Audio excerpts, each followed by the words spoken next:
विजयनगर नाम के एक छोटे से गांव में कृष्णा नाम का एक लड़का रहता था। अभी कुछ ही दिनों पहले कृष्णा के पिताजी की मृत्यु हुई थी। कृष्णा पढ़ाई लिखाई में बहुत तेज था, परंतु पिताजी के मृत्यु के बाद कृष्णा ने स्कूल वगैरह जाना छोड़ दिया था।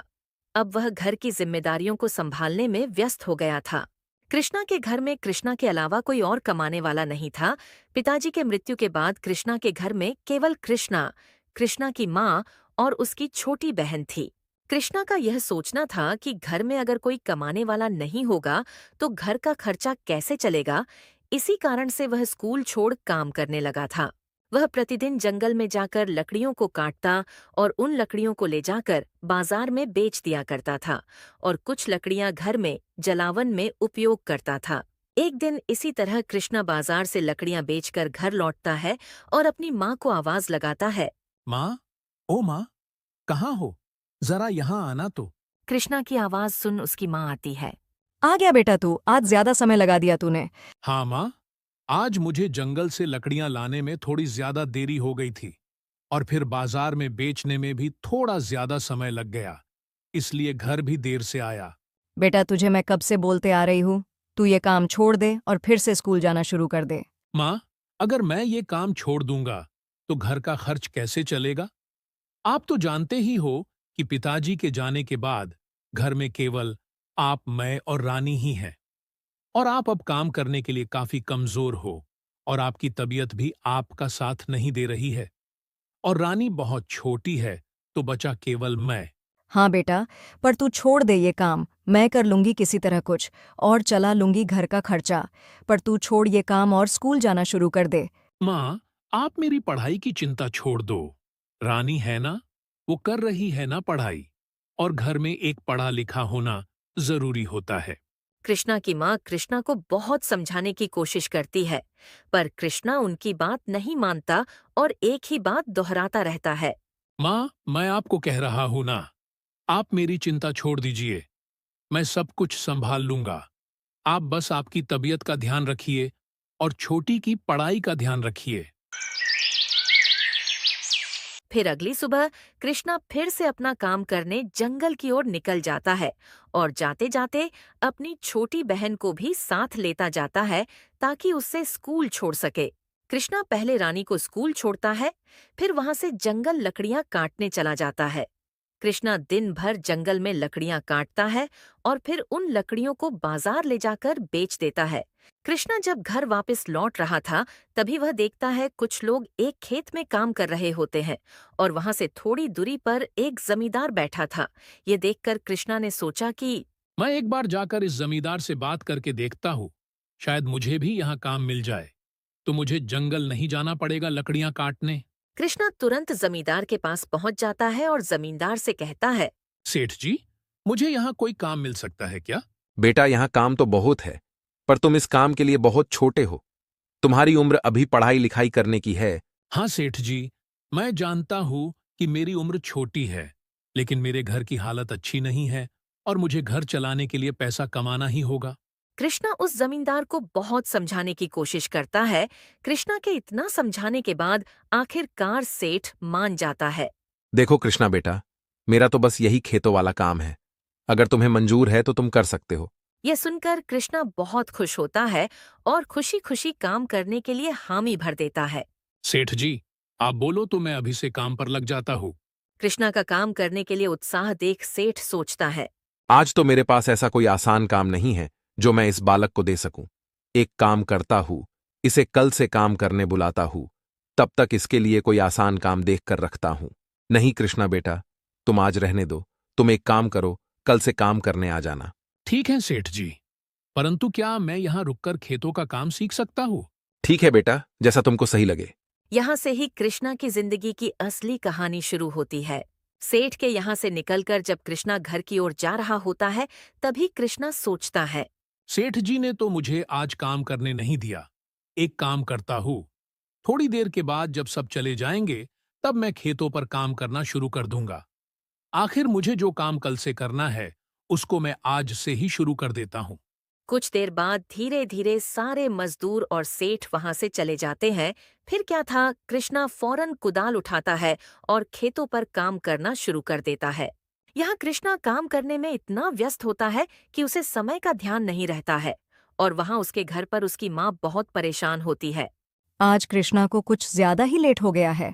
अब तक तो उससे आ जाना चाहिए था। आने दो उसे, आज उसका जंगल जाना छुड़वा दूंगी। कृष्णा खेतों से काम कर शाम को थोड़ा ज्यादा ही लेट घर पहुँचता है। जब वो घर पहुँचता है तो देखता है माँ उसका इंतजार कर रही होती है। आ गया तू? तुझे मैं पहले ही मना कर रही थी। छोड़ ये काम और स्कूल जाना शुरू कर। इतना लेट घर आएगा, समय पर खाना नहीं खाएगा तो बीमार हो जाएगा, और अगर बीमार हो जाएगा तो किस काम की यह कमाई। माँ को इतना परेशान देख कृष्णा कहता है। माँ, अब तुमको इतना चिंता करने की कोई जरूरत नहीं है। क्यों बेटा, तुम स्कूल जाना शुरू करने वाले हो क्या? नहीं माँ, मुझे अब जंगल नहीं जाना पड़ेगा। मुझे पास के ही खेत पर काम मिल गया है। अब से मैं लेट भी नहीं आऊंगा और पैसे भी थोड़ा ज्यादा मिलेंगे। कृष्णा से यह सुन उसकी माँ को थोड़ा दिलासा तो मिलता है, पर फिर भी वह कृष्णा को काम करने से मना करती है। बेटा वो सब तो ठीक है, पर फिर भी मेरा एक ही कहना है, हो सके तो तुम काम करना छोड़ दो और स्कूल जाने लगो। माँ, आपकी इतनी तबीयत खराब रहती है और रानी छोटी है। अब आप ही बताओ कैसे चलेगा हमारे घर का खर्चा। माँ, आप मेरी चिंता छोड़ दो। मैं अब इतना समझदार हो गया हूँ कि घर का ध्यान रख सकता हूँ। अगली सुबह कृष्णा रोज की तरह खेतों पर काम करने निकल जाता है और जाने से पहले कृष्णा रानी को स्कूल छोड़ता है। फिर वहां से खेत पर चला जाता है। नमस्ते सेठ जी। अरे आओ कृष्णा बेटा, आ गए तुम। मुझे लगा तुम नहीं आओगे। मैंने सोचा तुमने कल बाकी लोगों को इतनी मेहनत करते देखा है, शायद घबरा गए रहोगे। नहीं सेठ जी, मुझे अब कोई काम डरा नहीं सकता। पिताजी के गुजर जाने के बाद मेरी जिम्मेदारियां बढ़ गई हैं और उन्हें निभाने के लिए मैं कोई भी काम करने के लिए तैयार हूं। क्या बात है कृष्णा बेटा, आज के जमाने में कुछ लोग शादी के बाद भी अपने माँ बाप के भरोसे रहते हैं, और एक तुम हो। तुमने तो मेरा दिल छू लिया। हाँ सेठ जी, चलिए अब मुझे भी कुछ काम दीजिए। कृष्णा का अपने परिवार के प्रति जिम्मेदारी देख सेठ सोचता है। इस लड़के में अपने परिवार के प्रति इतना समर्पण है कि यदि इसे मैं यहां काम नहीं दूंगा तो ये किसी और के वहां काम करने चला जाएगा। एक काम करता हूं फिलहाल के लिए, इसे वो छोटे वाले खेत में काम करने भेज देता हूं। बेटा, एक काम करो, तुम जाकर मेरे आम के पेड़ वाली जमीन पर काम करना शुरू कर दो। ठीक है सेठ जी। कृष्णा फटाफट पास में पड़े कुदाल को लेता है और सेठ के बताए खेत पर काम करने निकल जाता है। कृष्णा सेठ के बताए खेत पर पहुंचकर काम करना शुरू कर देता है। कृष्णा की एक आदत थी, वह हर काम को बहुत दिल लगा के करता था और बड़ी जिम्मेदारी से करता था, चाहे वो पढ़ाई हो या कोई काम। देखते ही देखते थोड़ी देर में कृष्णा पूरा खेत जोत देता है। चलो यहाँ का तो काम हो गया। अब सेठ जी से मिल दूसरे खेत पर काम करने चला जाता हूँ। सेठ जी, उस खेत का काम पूरा हो गया। अब कौन से खेत पर जाकर काम करूं मैं? कृष्णा से यह बात सुन सेठ चौंक जाता है। क्या कहा तुमने? उस खेत का काम हो गया? हाँ सेठ जी, वो खेत तो काम के हिसाब से बहुत छोटा था, तो जल्दी हो गया। अब कहाँ जाऊं मैं? बेटा, आज के लिए बहुत हो गया। तुम्हारे उम्र के हिसाब से आज तुमने बहुत काम कर लिया है। अब घर जाओ और आराम करो। सेठ से यह बात सुन कृष्णा कहता है। नहीं सेठ जी, अभी तो बहुत काम बचा है। आप बोलिए ना कहाँ काम करना है। नहीं कृष्णा बेटा, आज के लिए दूसरा कोई काम नहीं बचा है। सेठ के बहुत समझाने के बाद भी कृष्णा नहीं मानता। ठीक है बेटा, तो क्या तुम मेरा एक काम कर सकते हो? हाँ सेठ जी, बोलिए क्या करना है। बेटा, काम जानने से पहले मेरे एक सवाल का जवाब दो। हाँ पूछिए सेठ जी, क्या जानना चाहते हो आप? तुमने अपनी पढ़ाई कहाँ तक करी है? 8वीं तक पढ़ा हूं मैं और 9वीं में दाखिला हुआ था, पर जा नहीं पाया। फिर तो तुम्हारा गणित बहुत तेज होगा। हाँ सेठ जी, गणित तो मेरा पसंदीदा विषय था। उसमें तो मैं पूरे वर्ग में अव्वल आता था। क्या बात है, फिर तो जोड़ घटाना तुम्हारे लिए तो बहुत आसान होगा। जी सेठ जी।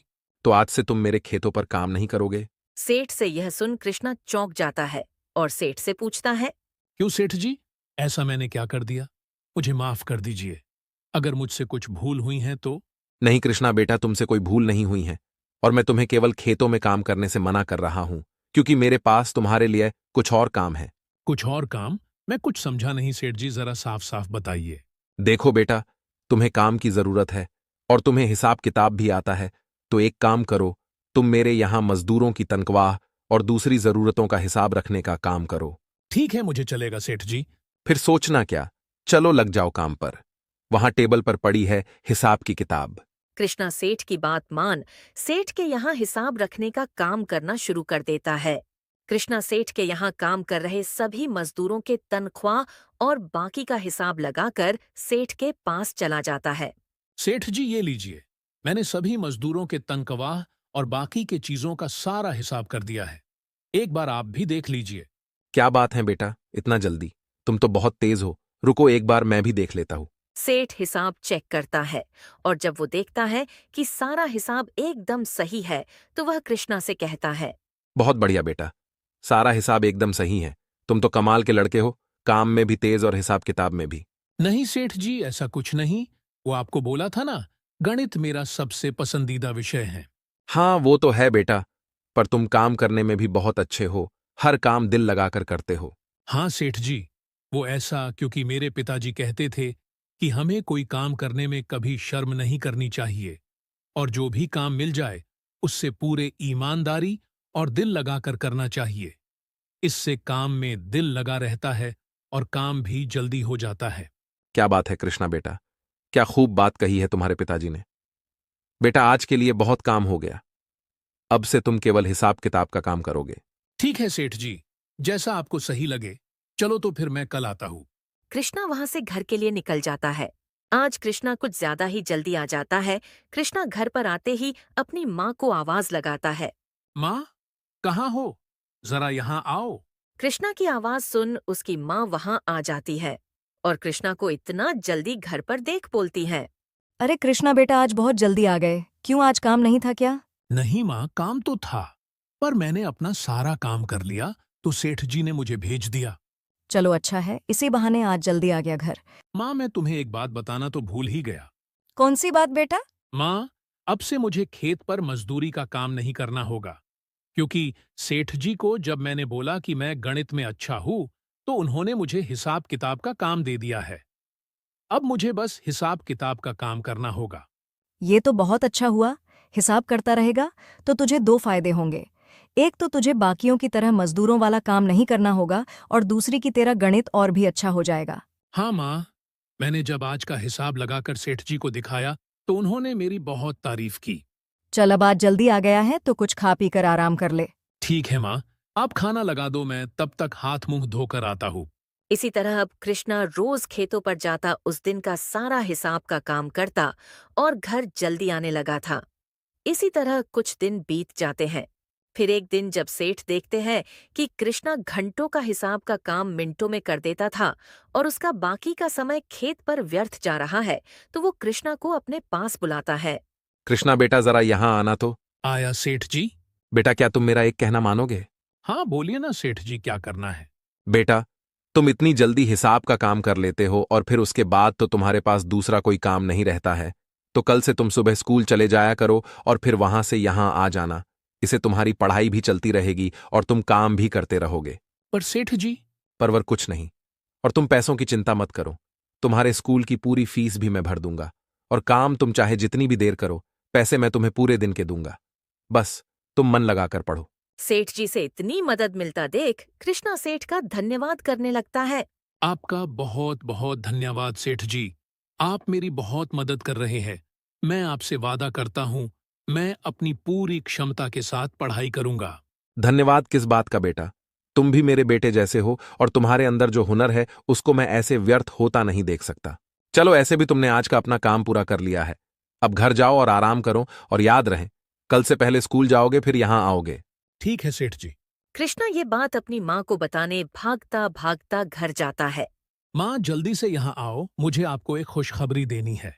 कृष्णा की आवाज सुन उसकी माँ आती है। बोलो कृष्णा बेटा, क्या खुशखबरी है जो तुमने मुझे इतनी जोर से आवाज लगाई?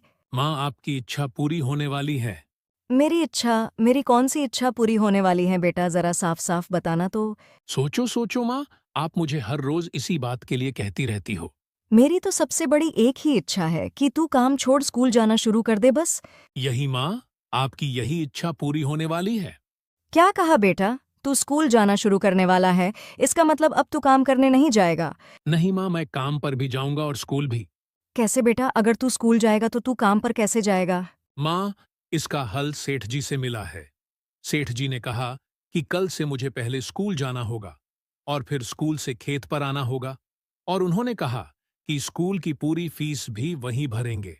क्या बात है! तुम्हारे सेठ जी तो बड़े दिल वाले हैं, तुम्हें उनका बहुत शुक्रिया करना चाहिए। आज के समय पर किसी की कोई इतनी मदद कहाँ करता है, जितनी मदद सेठ जी कर रहे हैं। हाँ माँ, पर इसमें बहुत बड़ा हाथ पिताजी के सीख का भी है। सेठ जी को मुझ में मेरे काम के प्रति समर्पण और मेरी मेहनत को देखकर उन्होंने ये फैसला लिया है। इस तरह कृष्णा की अपने काम के प्रति मेहनत और ईमानदारी ने उसकी जिंदगी बदल दी। उसको अब बस अपनी पढ़ाई पर ध्यान लगाना था। अब कृष्णा रोज सुबह अपनी छोटी बहन के साथ साथ स्कूल जाता और फिर स्कूल से आने के बाद सेठ के यहाँ हिसाब किताब का काम करने जाता था। दोस्तों, इस तरह कृष्णा की मेहनत ने कृष्णा की जिंदगी बदलने में मदद की। अब कृष्णा स्कूल भी जा पाता था और काम कर अपने घर का पालन पोषण भी कर पा रहा था। दोस्तों, इस तरह की और शानदार कहानियां देखने के लिए हमारे इस चैनल को सब्सक्राइब कर ले।